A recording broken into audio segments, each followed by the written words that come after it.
Now to the main part of our program. In the world of news and information, the name of Bruce Dold is synonymous with excellence and integrity. We're honored to have Bruce Dold serve as our moderator in addressing the critical issues of a changing world. I have known Bruce Dold since the middle 30s, or as we were talking about earlier, but it's really the middle 70s, isn't it, Bruce?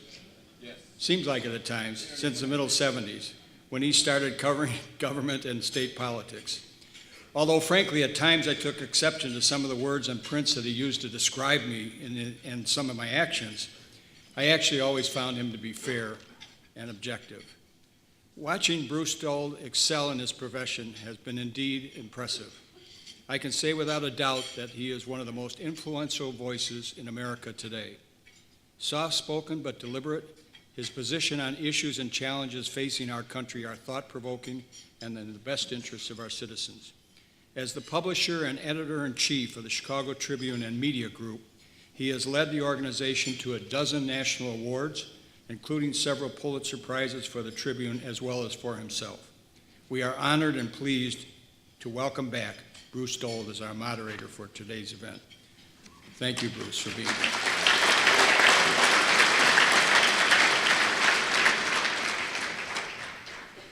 So we, of course, are grateful that at this very difficult time, the governor is able to join us to discuss leadership in a changing world.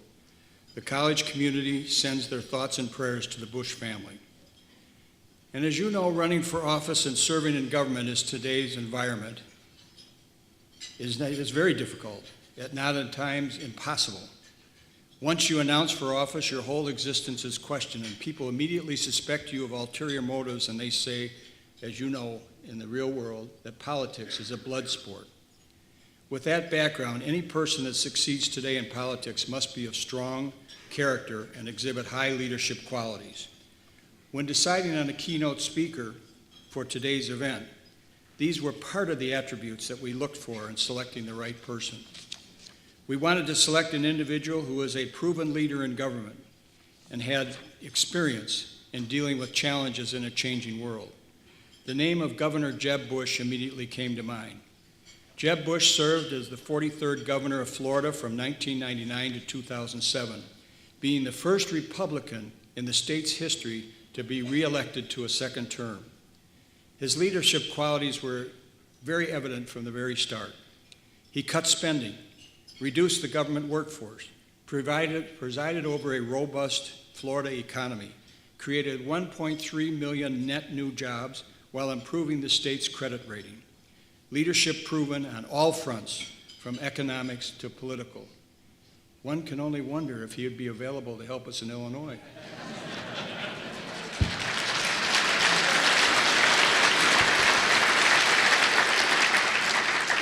You know, it's just a small residency change, Governor. During his campaign for president in 2016, he championed a strong educational component. He continues today in pursuing his goal to improve the quality of education for students across the country. Currently, he serves as chairman of Dock Square Capital, a merchant bank located in Miami. Governor, presidential candidate, member of a public service-oriented family, husband to Columba, father of 3 and grandfather of 4, Governor Jeb Bush is the ideal person to lead us in today's conversation. Please join me in welcoming Governor Jeb Bush.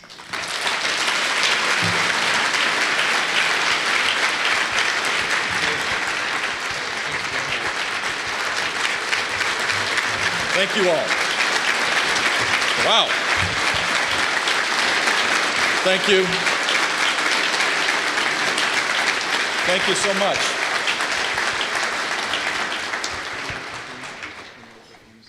It is on. Yeah, we're good. It's the first time I had a standing ovation in a while. Thank you very much. First and foremost, I wanted to give you a shorter version of a Bush family update. Normally, I do this to kind of get people to warm up to me a little bit, talking about the more important people in my family. But, of course, I appreciate everybody's prayers and their condolences for the passing of my mom. if she was here, she'd say, "Thank God you made it," because she would have been very upset if I stayed home. That's not a Bush attribute. You commit to something, you're supposed to show up and do it. And I still feel her looming presence behind me saying, "You said you're only going to speak 30 minutes, so make sure you don't go beyond that." What I love about my mom was the fact that she was our first teacher, and all the mistakes that I've made in my life, and thank God we're not going to talk about that, right, Bruce? They're my own doing, because I had a mom and a dad who taught us right from wrong in all sorts of ways, just pounded it into us from the earliest age. I'm so blessed to be her son. She taught us to serve others. She taught us to be civil. She taught us to love your family with your heart and soul. And she and my dad basically didn't have to tell us how to do that. They just acted on their love for 75 years. My mom fell in love with my dad the first time that she met him at a dance when she was 16 years old. And she tells the story that that was the time she got a kiss from George H.W. Bush, and that was it. She fell in love. And she claims that her children thought that was really kind of gross. They wanted to throw up. And that was the one time, maybe there are a few others, that's the one time Mom got it wrong. I love her dearly. Anyway, I'm excited to be here to talk about something that's kind of important, because if you look at how our politics is working right now, it's a little frustrating because we're missing the huge opportunity to fix the things that need to be fixed, to take advantage of the most exciting time to be alive. I truly believe it's, when Lee started the conversation to begin with, I was really depressed to hear all the horrible things that were going on. I could match every one of the things you talked about with an extraordinarily exciting thing. I just finished a fundraising event, my 23rd year working on cystic fibrosis. There's going to be a cure for that disease in the next decade of time. In fact, if you're born with cystic fibrosis today, you will live out a full life. And just 15 years ago, when we started, I started doing this when I was 20 years ago, people never made it to being a teenager. There'll be cures of cancer, there'll be cures of diseases. We'll be living in a world that is so full of abundance and excitement. And it seems to me that what we need to do is fix the things that are broken so that we can propel ourselves into that life and take advantage of this extraordinary time. It's not a surprise to me, however, why people are anxious, because they see the future as not as bright as I do in my description of it right now. They see the social fabric of our country being torn asunder. They believe for the first time their children will have less opportunity than what they were afforded. They don't believe in American exceptionalism and to the extent that they used to do. I'm a book reader. I apologize for that. I know we're not supposed to be like reading books. If you're a former politician, I guess you're allowed to read books, but books are kind of obsolete these days. But I recommend a book to you. Candace Millard's book on Destiny of the Republic. It's a book about James Garfield, our 20th president. And here's what Garfield said, which I think describes the essence of what the potential of our country is. There is no horizontal stratification of society in the country like the rocks in the earth that hold one class down below forevermore, and let another come to the surface to stay there forever. Our stratification is like the ocean, where every individual drop is free to move, and where from the sternest depths of the mighty deep, any drop may come up to glitter on the highest wave that rolls. In essence, that is what I think America at its best is truly about. It doesn't matter where you start. If you work hard and play by the rules and you take chances and you're equipped to achieve earned success, you can be anything that you want to be. Unfortunately today, that's not the case. More and more we're seeing the stratification like the rocks, not like the ocean. If you're born poor in America today, you're more likely to stay poor than any time in modern history. And frankly, if you're born into families of affluence, intact families that have wealth, you're more likely to stay wealthy than any time in American history. There's a professor at Stanford called Raj Chetty. I don't know if you followed his work. He and his team at the National Bureau of Economic Research recently did this longitudinal study of income for families in the United States. And what he found was that upward mobility has dropped by nearly half over the last 50 years. Roughly 90% of the children born in the 1940s, like my brother, much older brother George W., born in the 1940s, would go on to earn more than their parents. For the children born in the 1980s, that number is just 50%, the largest decline in social mobility, and the largest decline is amongst the middle class.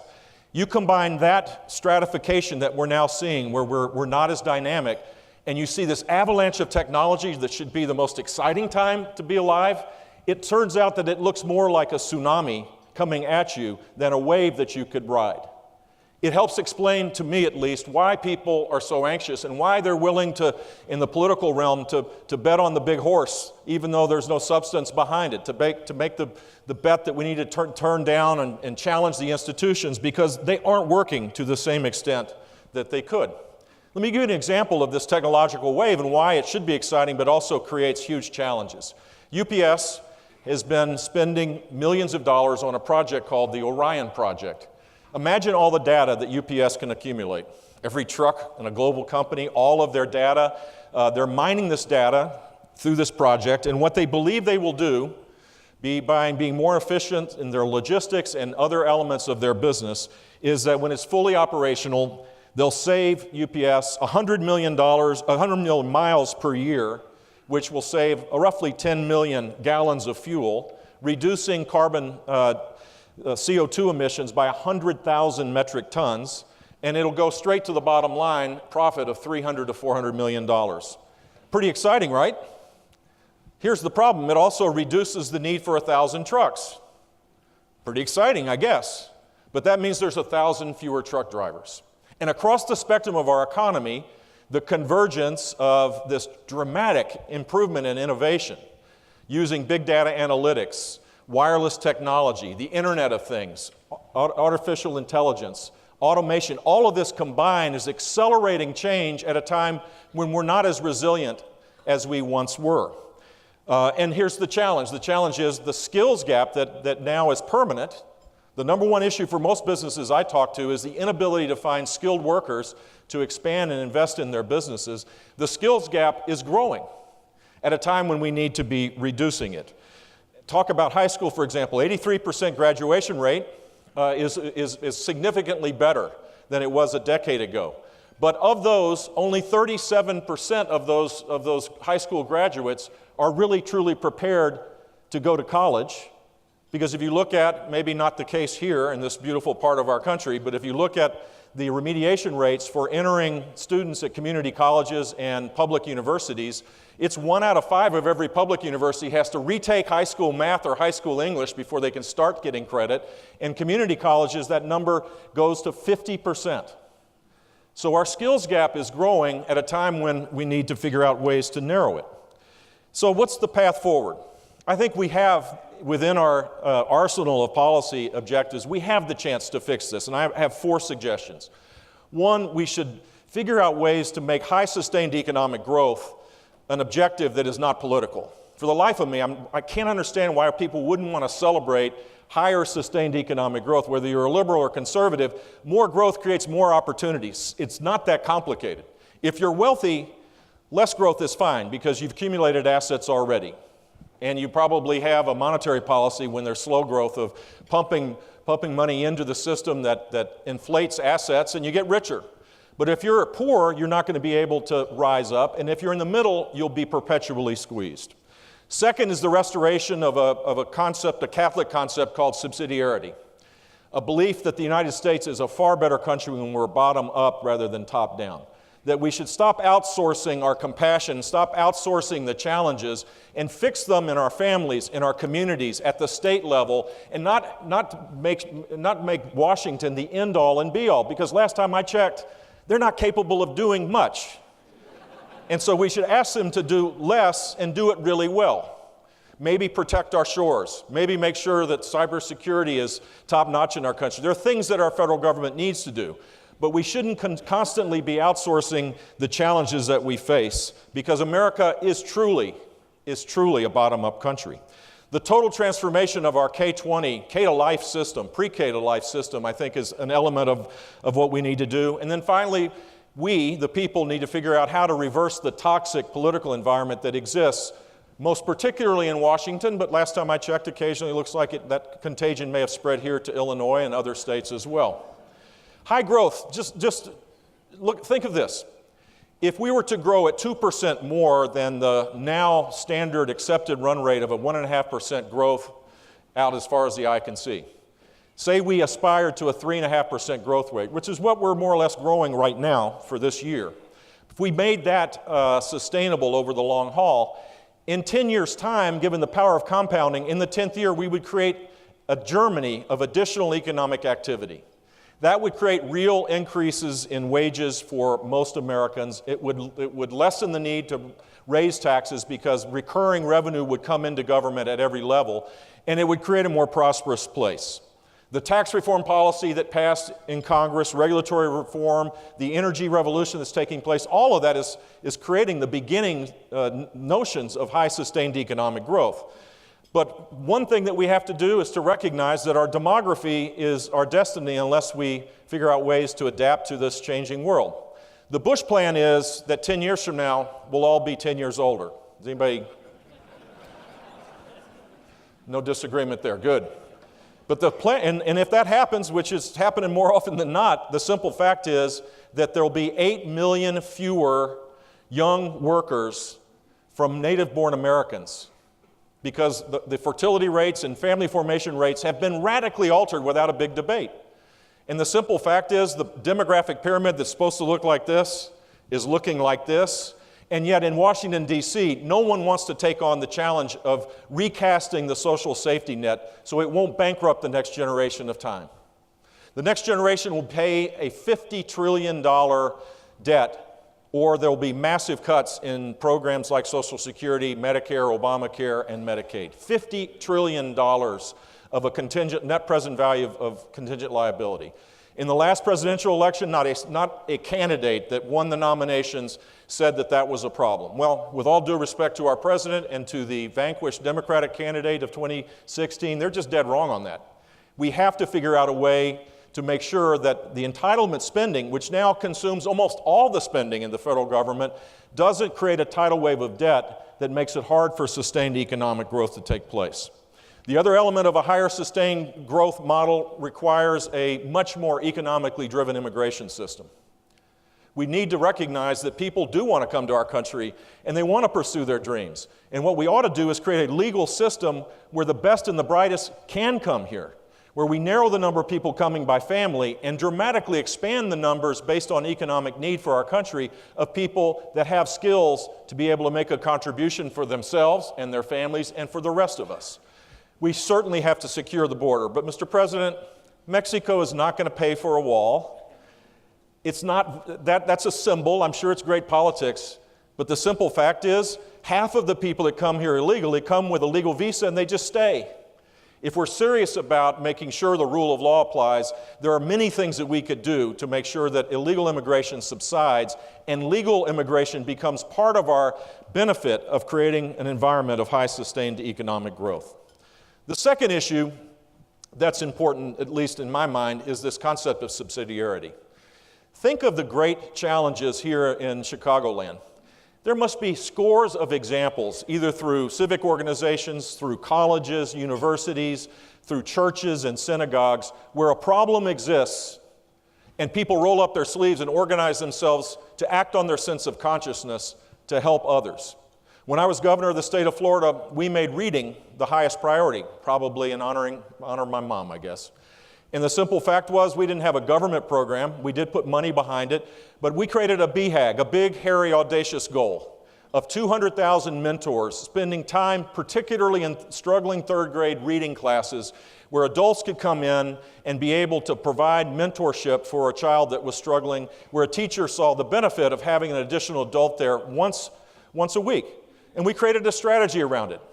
An hour a week of paid leave to be able to volunteer. We got businesses to do the same thing. In 3 years' time, we got to 206,000 mentors, and it's one of the reasons why Florida has led the nation in early literacy achievement gains. You can do these things if you focus on it from the bottom up rather than the top down. We can't wait for Washington, D.C. to solve these problems. There's a friend I know in Houston, Texas, who saw too many homeless veterans on the streets of Houston, Texas, this incredibly prosperous, beautiful city. And he said, that's outrageous. It is immoral for a country or a city or a community that's proud of its existence, to have people that serve this country with distinction to be out on the streets, either mentally ill or having drug addictions or alcohol addictions, and they're left to languish.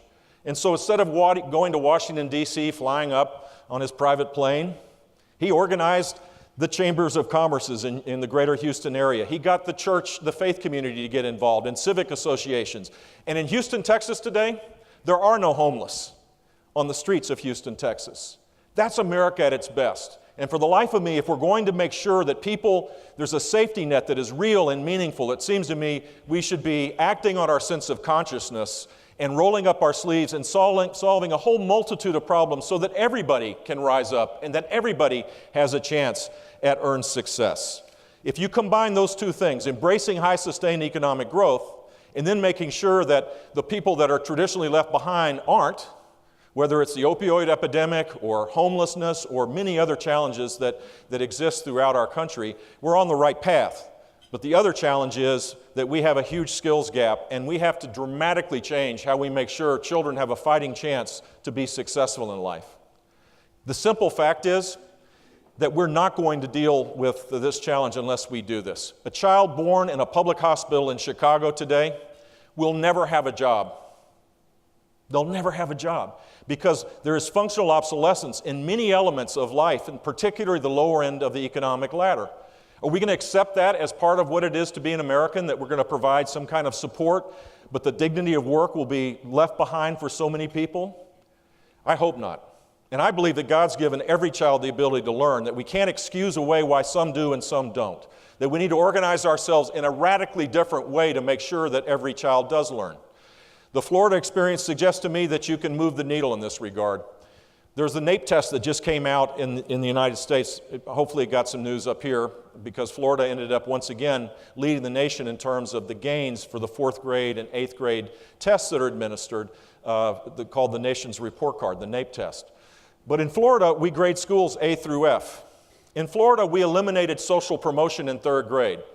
In Florida, we created voluntary universal pre-K. Every 4-year-old can go to a half day of a literacy-based program.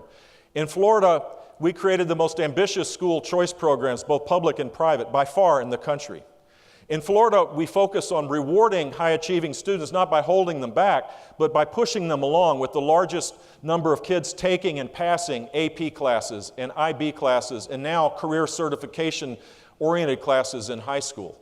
And we have moved the needle. Every year, our graduation rate has improved. Hispanics, low-income students, African-American kids, kids with learning disabilities are now at the top 4 or 5 in every one of those categories in the United States. There's a long way to go, but if we don't begin to challenge the orthodoxy of an education system that is designed around 13,000 government-run, unionized, politicized monopolies as the governance model for this incredibly diverse group of students, we're fooling ourselves to think that they're going to be able, that a majority of those kids will be able to achieve earned success.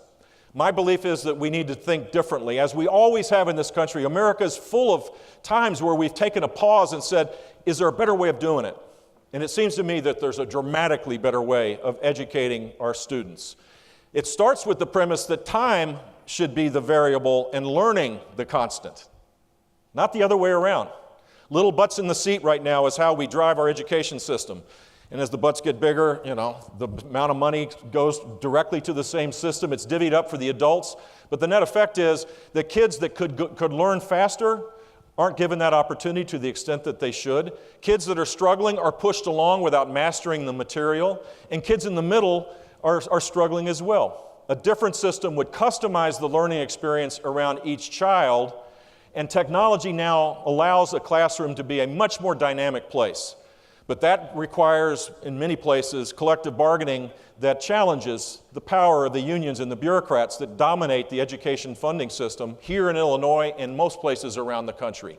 At some point, we have to recognize this is not about protecting the economic status of the people in the here and now, but focusing on making sure that the next generation has anything to be able to dream about and anything to be able to pursue.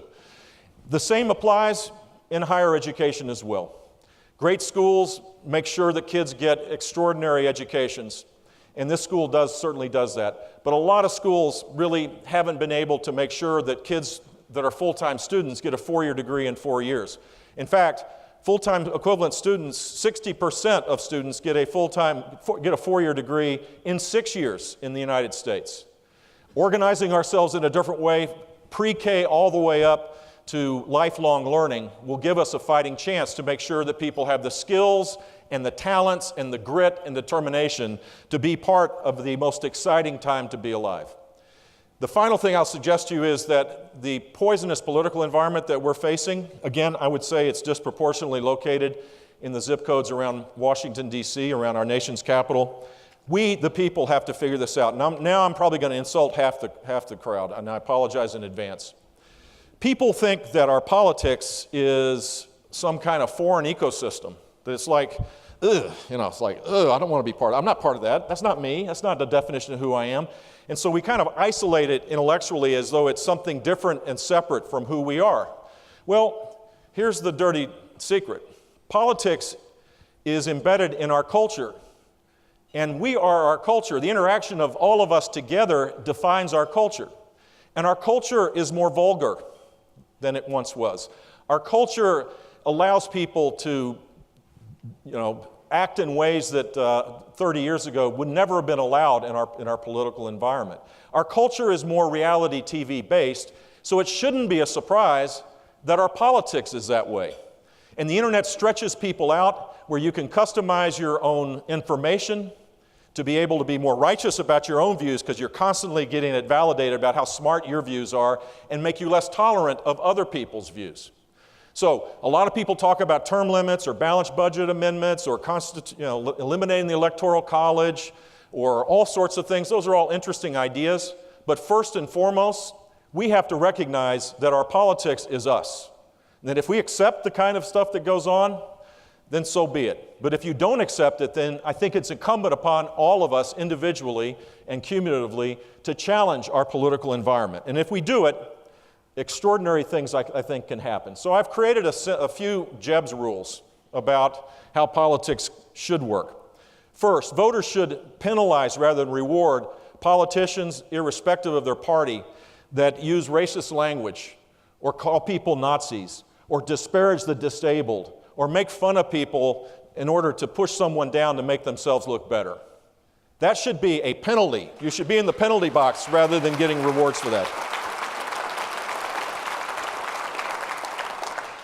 Quick story, I was in New Hampshire spilling my guts in front of like 300 people in a town hall meeting, and the now president was in a raucous 3,000 person rally motivating his troops about 30, 45 minutes away.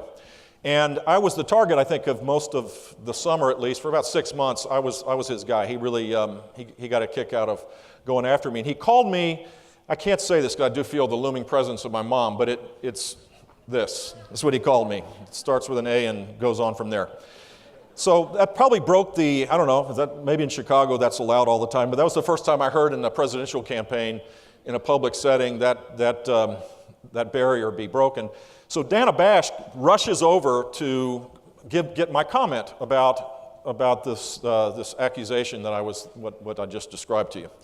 So she goes, well, did you hear what he said? I said, no, what did he say? I can't say it. Well, how can I respond to it if you can't say it? Literally, we went back and forth, all the press is laughing, and she finally said, okay, Governor, he called you a blank. And I laughed and walked away. The simple fact is, that would have been the only time that day I would have made news. To disparage somebody else rather than talk about my hopes and dreams and the ideas that I felt were important for our country to rise up again. We have to change that. And so the first step is to change the language around political discourse and get it back to something that in your own kitchen table you could tolerate.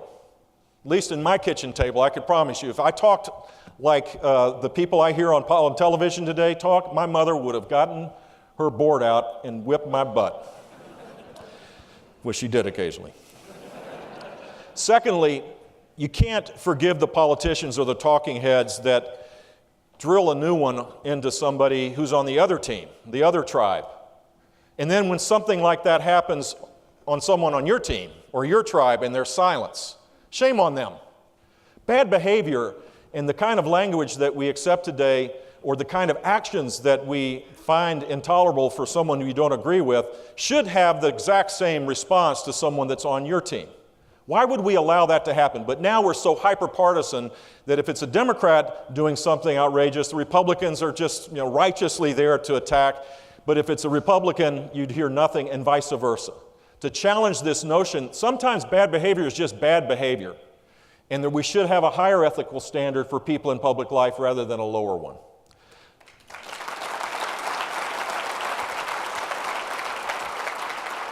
The third suggestion, this may warm your heart, I don't know. The third suggestion is resist fake news.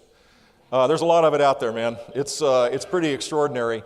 You have to be your own curator of the news. Other than a handful of newspapers, there are no editors left to be able to kind of be the arbiter of what is right and what's wrong, or if the information is accurate. Which means that you have to do more than you ever had to do if you're interested in becoming informed. The things that I'll give you an example. I spoke at Yale 2 weeks ago at the Buckley Center. It was really cool. There are 300 conservatives at Yale, just for the record, students, and they're behind enemy lines, but they're strong and confident in their beliefs. And I said something to the effect that after South Carolina, I went home, was with my wife of 43 years that I love dearly, and even my children love me. That's what I said. And all of a sudden, a few of the students started kind of shouting and hooting and hollering, and I knew what they were thinking. I was implying that the president's children don't love him. And so I paused and said, I'm not kidding, and then continued my remarks. Well, the Yale Daily News reported that I attacked President Trump by saying his children didn't love him. And so within literally 3 hours that next day, every Trump child attacked me in all sorts of ways because they thought that I attacked their dad.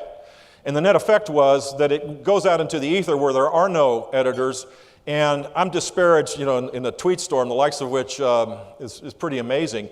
That kind of thing, we have to be the editors of that to make sure that before your head explodes when you see something that really drives you nuts, that you get it. You have to figure out ways to validate it. The fourth point is that we need to force ourselves to acquire news, acquire information from different sources that you may not agree on. I'm a conservative, and I watch ESPN more than anything else right now. But conservatives watch Fox, liberals watch MSNBC, Trump haters watch CNN. It's kind of pretty standard. I read the editorial page of the Wall Street Journal. Liberals read the editorial page of the New York Times. And we're in our little tribes getting our views validated. It's important, if you believe in what you believe, to have those views challenged from time to time and understand what the other side is thinking.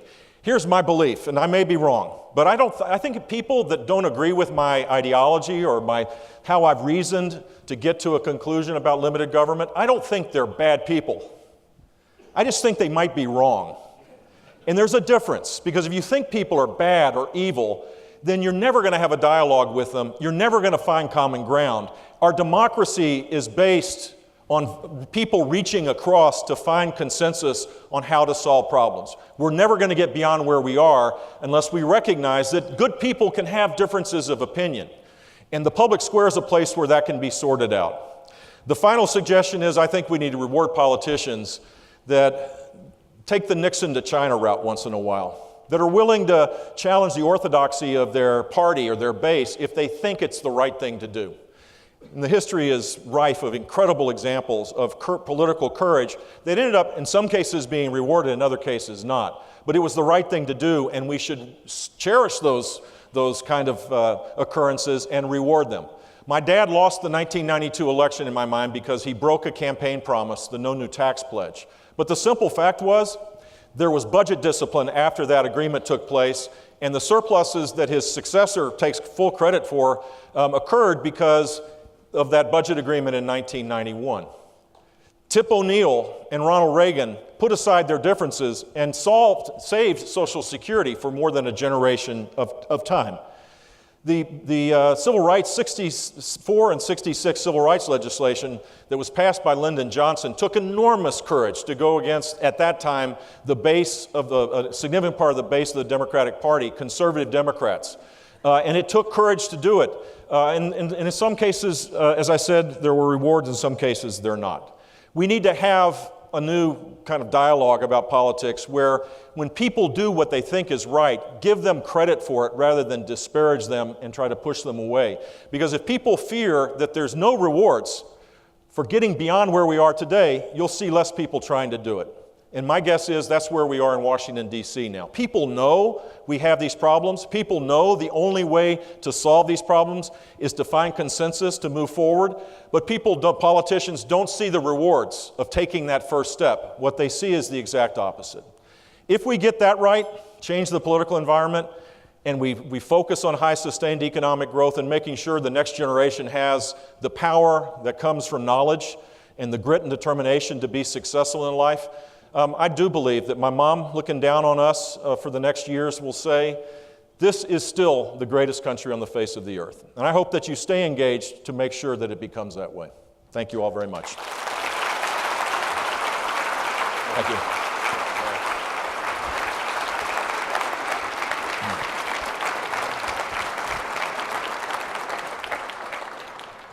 Thank you, Governor. Great remarks. Our prayers are with you. Thank you.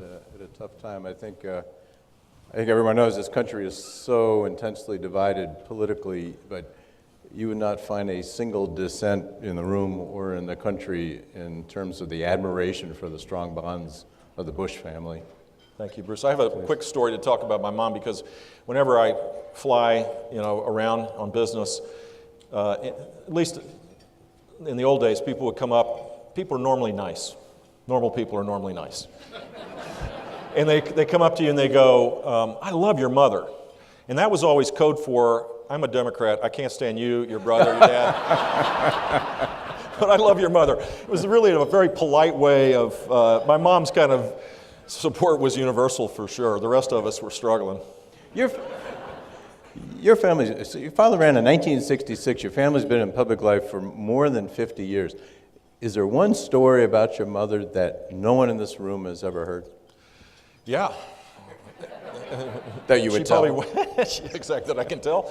I'll tell you one story. 1992, we were in the Houstonian, where we're all gathering up again Friday night for the election watch, and it didn't work out well. And so my mom decided, as was her way of doing things, she decided she was going to go into her room. So we were in a living room, George W. and a few others, and my dad, and we were watching it, just hanging out with my dad to console him a bit. And she's I'm going to go read. So she went into her bedroom and was reading whatever book she was reading at the time. And she would come into the living room. We were all gathered, kind of gloomy. It was a gloomy crowd. And she'd walk in and say, how do you get your driver's license? And then she'd walk back out. Or she said, is it easy to fly a commercial these days? Just kind of reminding everybody that life goes on. It was pretty hilarious. I can't remember the other ones. Like, what's it like to cook? If you're president of the United States or first lady, the world is very different than it is when you're out of office. So that one, I don't think that's ever made the news. Yeah. Lynn Martin, the former labor secretary, former congresswoman from Illinois, she sent me a note about an hour ago, said you might like this story. She was talking about the time when she was the stand-in for the vice presidential debate preparation. Yeah. She was Geraldine Ferraro. Yep. They're doing the debate prep. It's going along. Everybody seems to think it's okay. And your mom takes her aside and he says, he's not taking this seriously enough. She said, take him down. Lynn said, that wasn't... And then, of course, my mom ended up in a moment of complete lacking of awareness, said that Miss Ferraro, who became friends with my family afterwards, was something that rhymed with witch. But she was known as the enforcer, and I think anyone who watched her in public life, they wouldn't have any real question about no. Why. But I want to get your sense on that, both on a personal basis and a political basis, how she played that role in the family dynamic. Well, I mean, one of the ways is the simple way that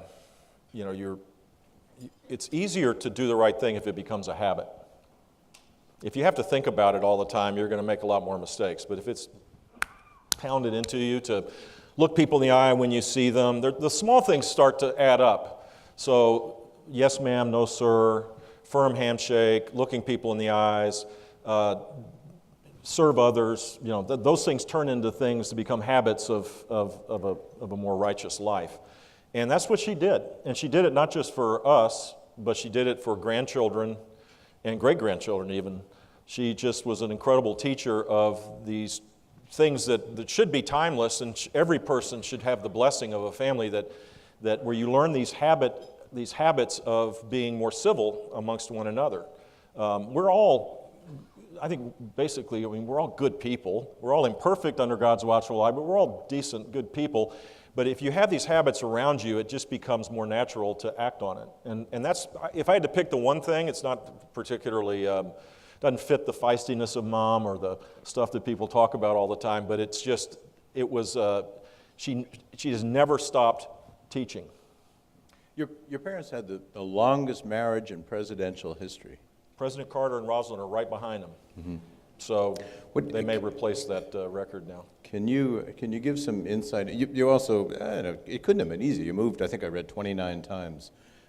Following your father had various positions in public life. Can you give some insight on what the sort of the marriage dynamic was, on roles, and how they supported each other? Well, first I'd say that I don't know if you've been up close with relationships that are really powerful. The best way to describe it in my mind would be that you could be at a dinner table with my mom and dad and they could talk to each other without speaking.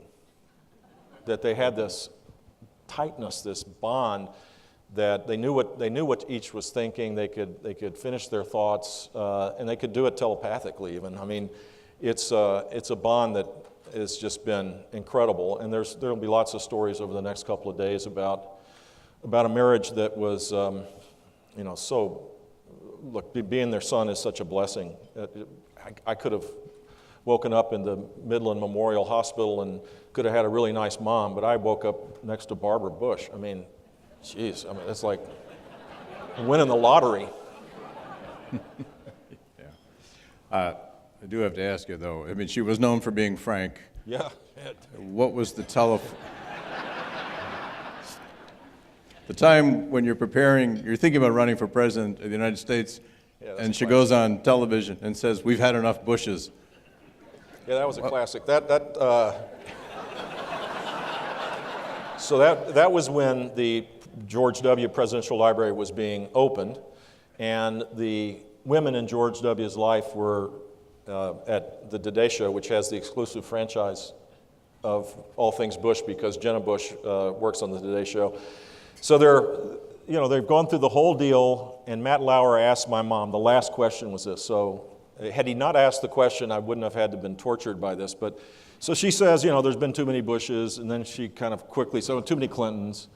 And this is the first time I've heard it. I'm watching it, 5 million people are hearing it at the same time I am on the Today Show.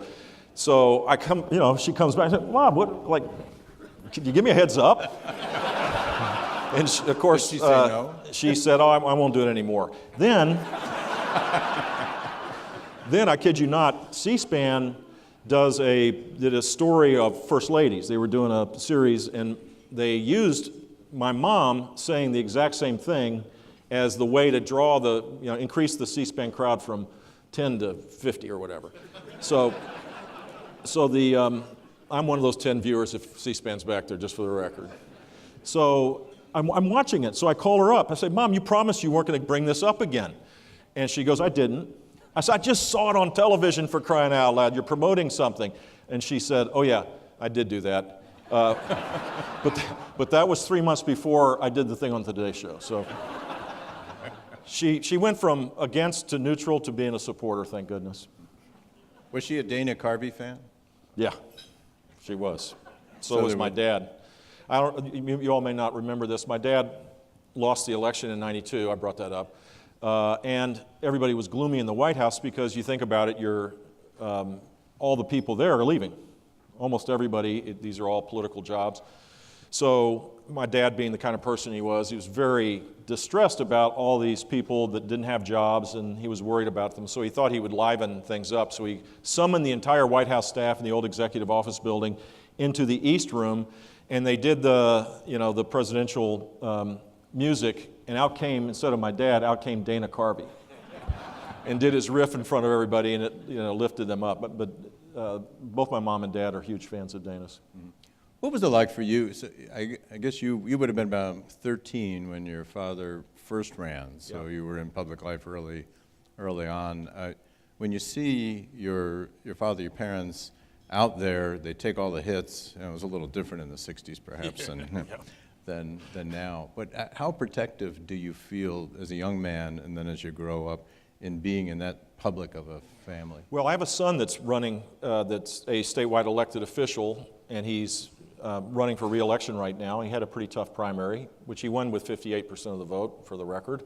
But it was ugly, and it's a lot harder as a dad or a son to deal with this than it is if you're a candidate. It never bothered me, all the craziness of politics, but it bothers me about when my son gets attacked, and it drove me nuts when my brother or my dad, particularly my dad, the guy's like about as perfect a human being as you could have, youngest Navy pilot in World War II history.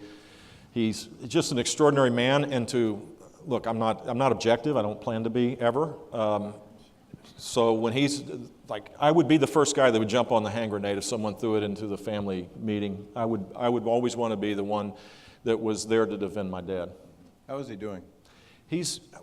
Today he's probably really struggling. He held my mom's hand all day long yesterday, and she passed in the early evening. And I called him, and he said, I'm kind of a crybaby right now, not feeling very good. He's not he's physically better than he was a month ago, and he's in and out mentally, but he's surrounded by family love for sure. But this was a partnership. This isn't, it's not something that he's going to say, well, I'm going to build a new life now. That's not going to happen. So we'll be praying for him and hanging out with him, giving him the kind of love that he always gave us. You mentioned your son. He's in politics. As fiercely protective as we want to be of our parents, there's nothing compared to how we're going to deal with trying to protect our kids. How do you feel about having another generation, having a son in politics? And before we started doing this, we talked about what the over-under would be on when the name Trump came up. Yep. I actually may have brought him up. I don't remember now. Yeah, but I want you to talk about the endorsement and his role in that last campaign. So he might have been, I don't know, he might have been the only Bush to publicly endorse the president, and he made that decision based on the two choices in front of him. A lot of people made that decision, whether they had a public voice or a private one. There were a whole lot of people that voted for the current occupant of the White House because they didn't want the other person to win. That's kind of the nature of politics right now. And it helps him in Texas. The president has strong support amongst Republicans across the country, and certainly has support in Texas. So it wasn't a dumb decision politically, it was a smart one. And as I said, he won with 58% of the vote. He's got a great record, and he'll run on that. But having the president support him in Texas is, it's probably the only place where the name George Bush has still got pretty high brand value, and there's three of them there, my son, my brother, and my dad. Having those endorsements, I think, matter maybe even more than the current occupant of the White House, President Trump, but he covered the whole base, I guess. Mm-hmm. Yeah. Is he going to run for president? Come on, man. He's running for re-election for the land commissioner.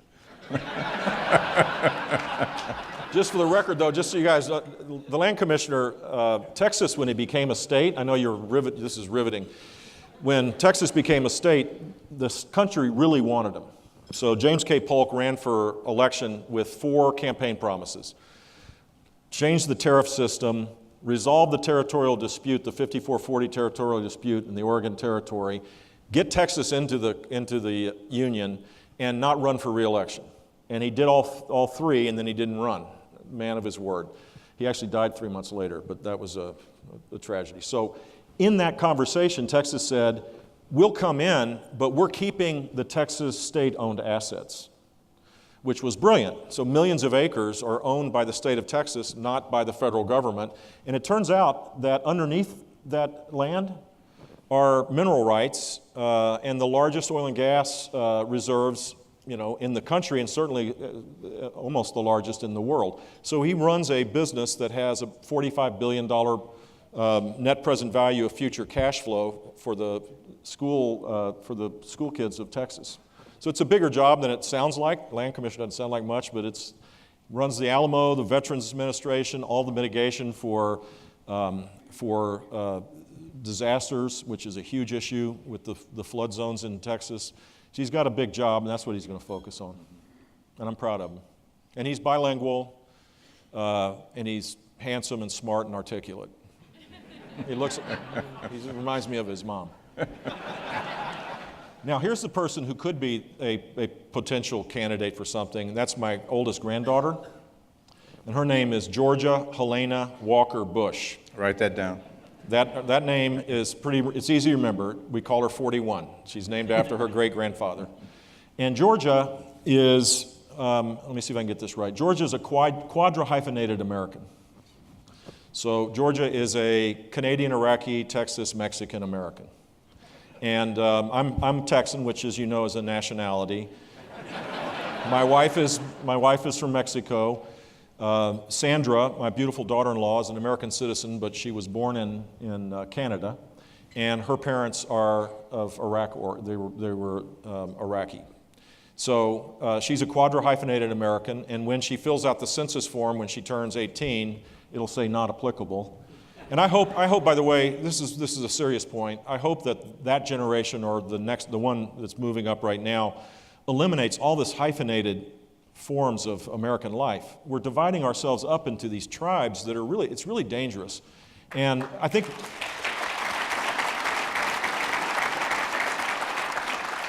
diversity is a huge advantage that we have, because our citizenship is not defined by race or ethnicity, it's defined by an ideal.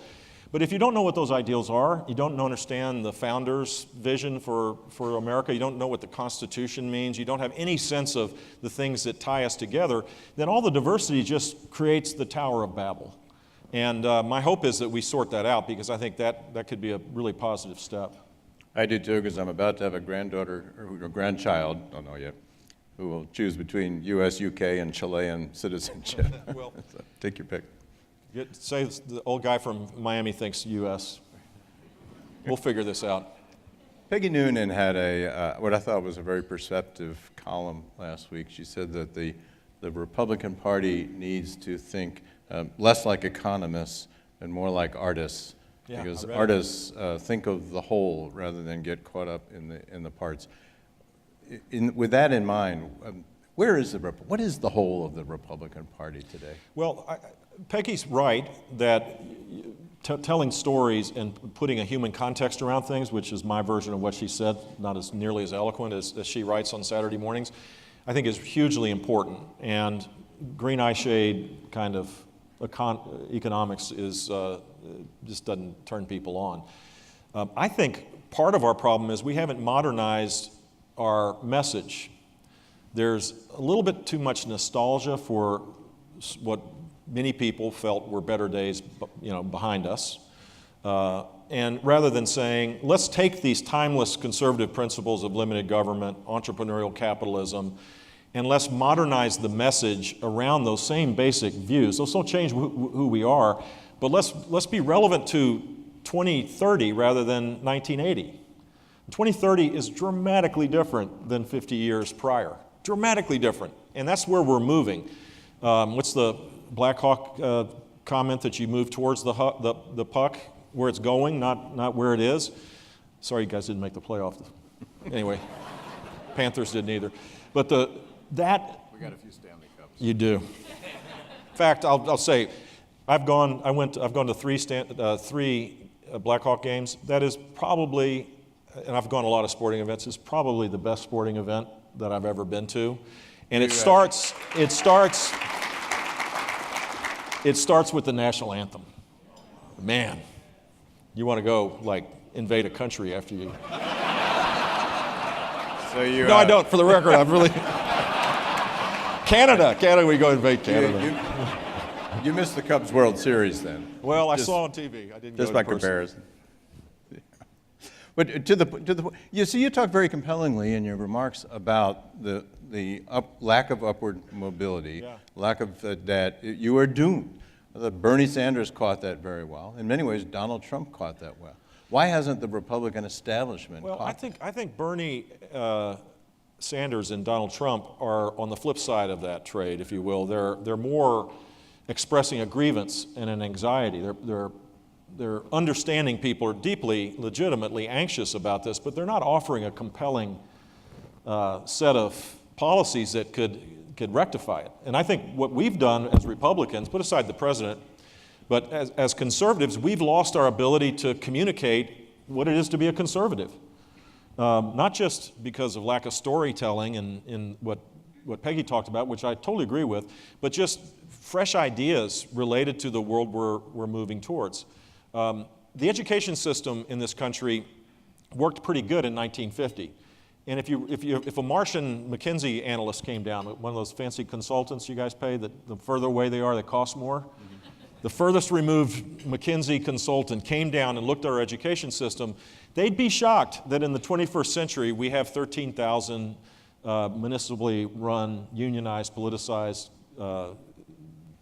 school districts. It makes no sense that they would suggest maybe empowering parents to make more choices and harnessing technology in the right way and rewarding teachers that do extraordinary work, not just longevity of service as a teacher, but when they make sure that every child gets a year's worth of knowledge, that they get compensated fairly for that. There's all sorts of things that we would change if we weren't doing it the way we're doing it.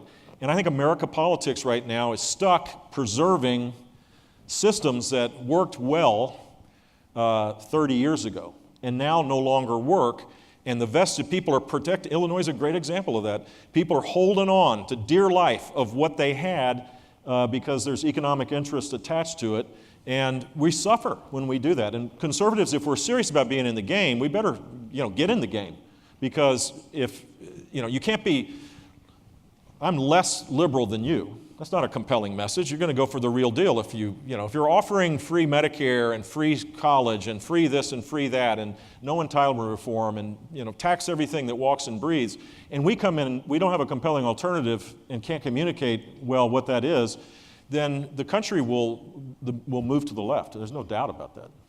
By the way, you're in a state with 7,000 units of local government just on its own. I thought it was the county. No, just joking.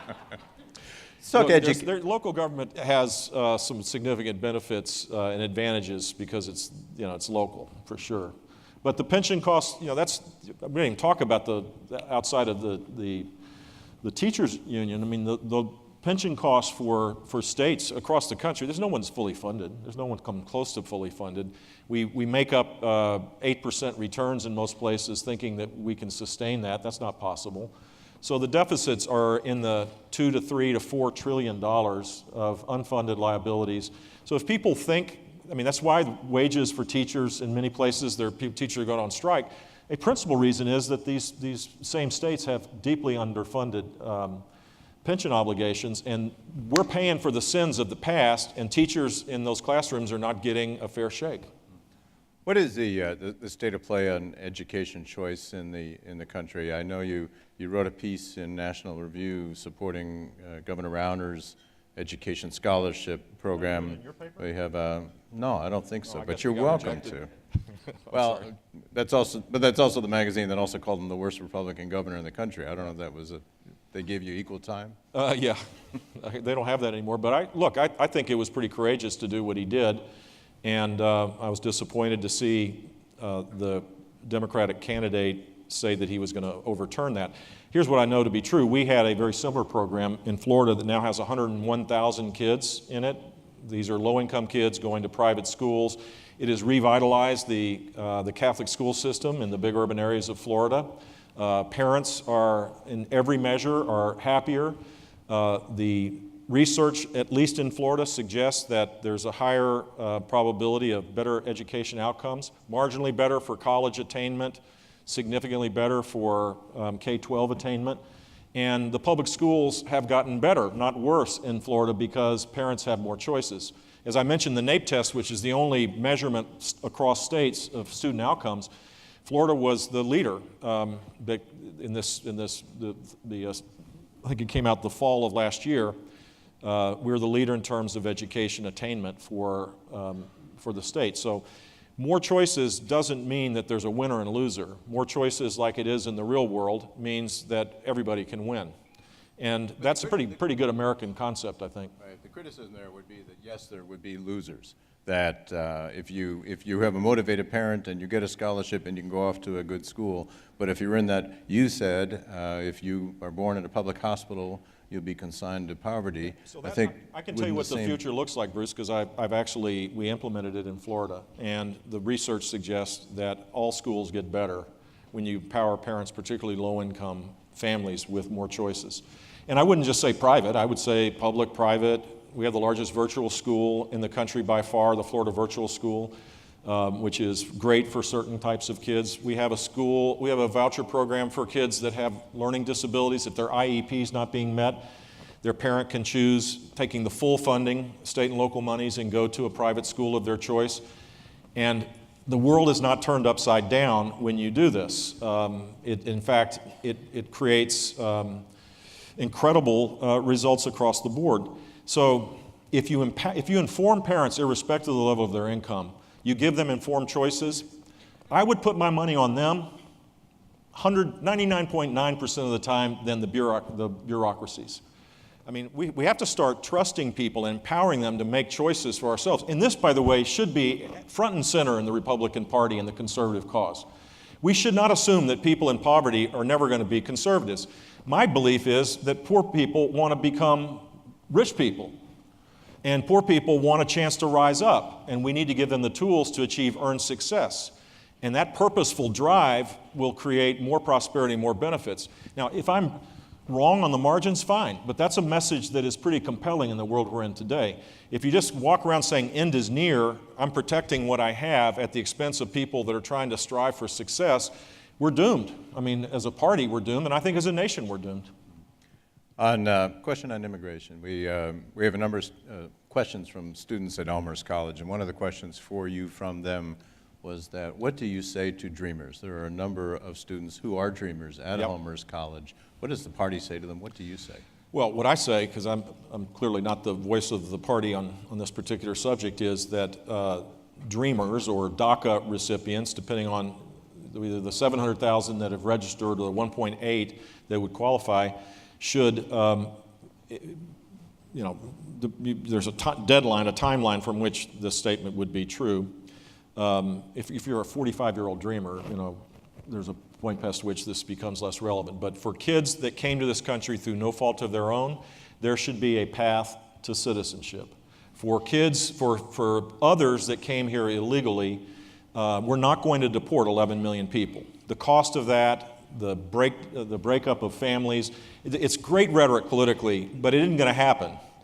And everybody knows that. And so we should create, for their parents and for others, we should create a path to legal status, where you earn legal status, where you pay your taxes, you're not a drain on the social service network that's government funded, where you earn legal status and where you can stay. And the other part of this that I think is important is to recognize that we're the only country in the world that has the broadest definition of family, and it was designed in the 1960s actually to ensure that more Europeans came to the country, believe it or not. And it's spouse and minor children, like every other country. To petition people that are your immediate family is quite common around the world. But then to extend it to adult siblings and adult parents, which we've done, has created what's called chain migration. So 70+% of all legal immigrants come through that broad definition of family. And Canada has 10 times more economic immigrants per capita than we do. Australia has similar kinds of numbers. Canada actually has more, nominally, has more economically driven immigrants than the United States. Which system is going to yield the most dynamic effect? I think if people come to a great university and they have skills and they want to stay here, there ought to be a means by which they stay. We should change our immigration system to make it an economic development tool rather than just a family reunification tool. Why is it so difficult for your party to get its arms around that? Well, I'd say And- both parties, Bruce. I'd say that Democrats use this as a wedge political issue. I'll remind everybody that Barack Obama was elected promising to fix this, big promises. And the first 2 years he was president, he had a Nancy Pelosi and a whoever, I can't remember the guy's name before Schumer, how quickly we forget, but had a Democrat-controlled Senate and Democrat-controlled House with a campaign promise, and he didn't do it. Why is that? Well, I think you could cynically say that it's great politics. And on the right, there are people that actually believe it's great politics to use immigration as a wedge issue there. And in this polarized existence, they could be right. If you're pandering to your base on everything that you try to do politically, you could have two winners. You could have Republicans that want to, win the issue politically, and Democrats doing the same. And meanwhile, back at the ranch, 75% of Americans outside the political system believe what I just described is a version of that is something that they would support. When you see where the political dynamic is on this issue today, do you see any path to actually get something done in Congress? The president, the way the president uses political rhetoric is pretty amazing. So you can catch him saying things that would give you hope that you could have comprehensive immigration reform, not just a trade where you had DACA and additional funding for fencing or a wall. That deal could be done, and then the next day he pulls back. So back to leadership, presidents have to lead in this regard. They have to set the agenda, they have to be consistent about it, and they have to act on their vision so that you get things done. This will not happen without presidential leadership. We didn't get it with President Obama when he could have done it. We haven't gotten it with President Trump. You said during the campaign that he was the chaos candidate. You said he'd be the chaos president. Now, Peggy Noonan would disagree with you, and a little bit she would say, or she does say, that he rode political chaos into office. So your party can't come together. The Democrats can't come together. I think that's right, but that didn't change my view that he's the chaos. He was definitely the chaos candidate. He's the chaos president. He uses chaos to achieve whatever the objective is for that day. So I don't think that's a contradiction. I do think our party is in disarray, and I think we can regain our footing in that regard. But in this environment where people don't see a path forward, and the institutions that we've relied on aren't working, it's easy to see why people would opt for the guy that wants to disrupt all that. The swamp's still there, though, and it doesn't look like it's getting less swampier, best I can tell. Well, it's a given in our political system when you have the party in power, when you're the president, that's going to dominate the political debate in your own party. Is your party going to have to go through a wave election, sort of get a comeuppance? I don't know. We'll see. I'm not obviously I'm not a great political pundit, so I would say that this president is unique. He is the president and the party in power. You're correct that historically that they get the attention, but President Trump gets intergalactic attention. I mean, he's remarkable at that. This is a skill that is unique. There's no other person that ran for president or anybody that I know in the political realm that has that skill, and it's honed in the reality TV world. It's honed in being able to capture the drama of the moment, capture people's attention, know what will set them off, light them up, get them mad, or whatever it is. I have to give a lot of therapy out on American Airlines when I fly because this is very traumatizing for a whole lot of people. And he does dominate, and it's a skill that I certainly don't have, and I don't know of anybody that came close to that. Hillary Clinton certainly didn't have it. So this phenomena is unique to the president, and it may have an impact. Look, you have a 5%, energy matters in off-election years. If you have a variance of 5 to 10% of what the norm is in terms of who goes to vote, that could be a wave election. And so we'll see. So far, most of these special elections have turned out not so hot for the Republicans. Mm-hmm. Was there a moment when you were running in 2016 that the light bulb went off and said, uh-oh, there's something we haven't seen before happening here, and there's somebody else who's capturing it? kind of progressively. It kind of happened. It didn't have. There was no one single moment, for sure. I found the coverage universally more focused on ratings in the news rather than information gathering from the beginning. The first debate, that was a doozy. And Fox had 25 million people watching. The last primary debates in either party was like a quarter of that, if not less. I mean, the president, as I said, he understood this far better than anybody else. And so CNN particularly, but all the networks jumped on this and saw this as a great way to monetize what is a business that could be in decline, frankly. So it was hard to get a sense of how far beyond that went. Now, in all the town hall meetings that I did like 120 of them in New Hampshire, you could see the angst that people felt and the anger that they felt and the fear. They were scared about the country changing, scared about their economic future, scared about whether their Social Security check was going to be there for them. One paycheck away. You think about it, Americans today, 60% of Americans can't make a $500 car payment with cash. This is a different world we're in. And all this, the stuff that I find so exciting is also quite dangerous. If you just take autonomous vehicles. Well, you're going to eliminate truck drivers. That's several million people.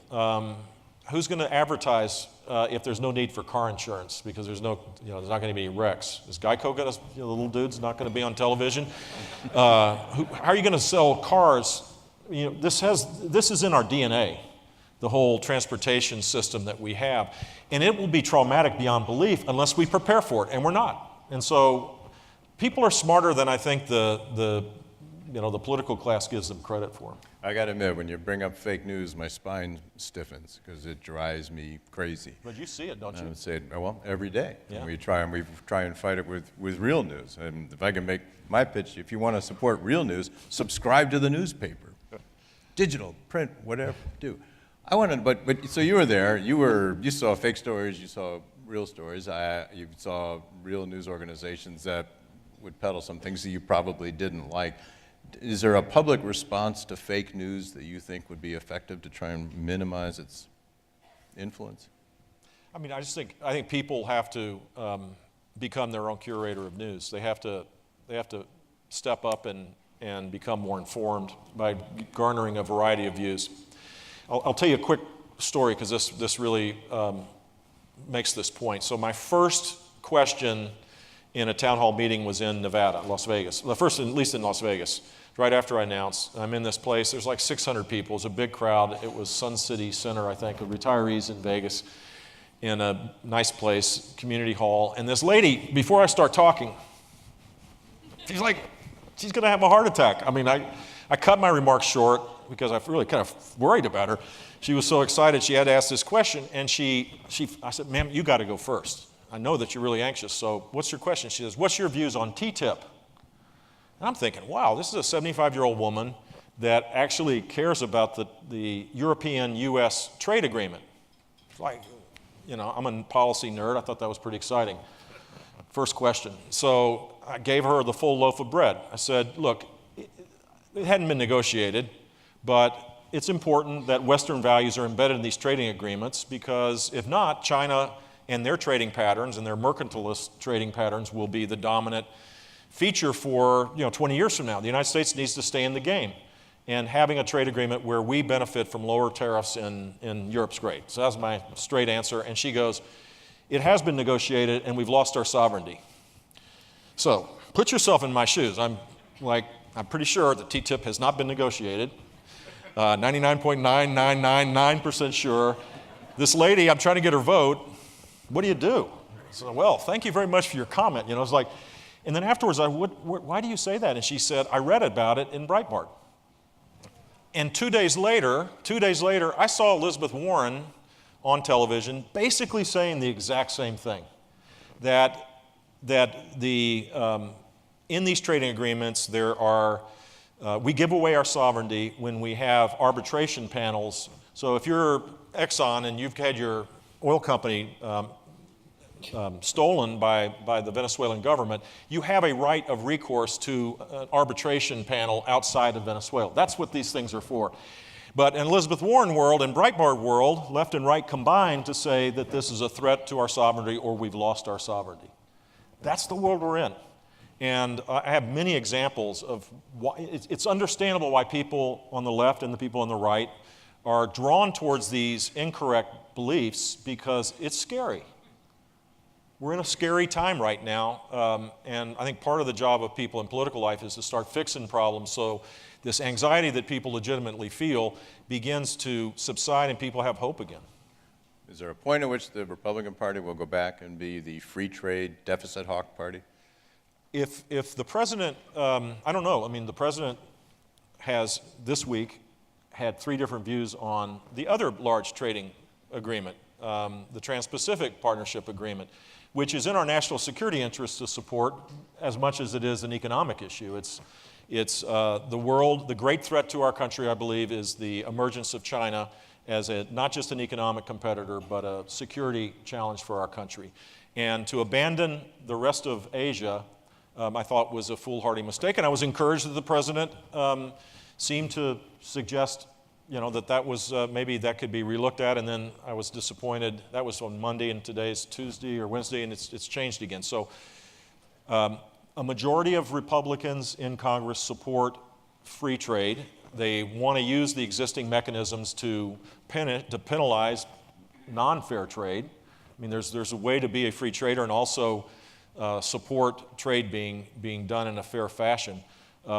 But the president's voice, as you said, is louder than others in Washington. Governor, last question, the inevitable question. Is there anywhere in your mind that you think about another run for president? I don't think about it at all.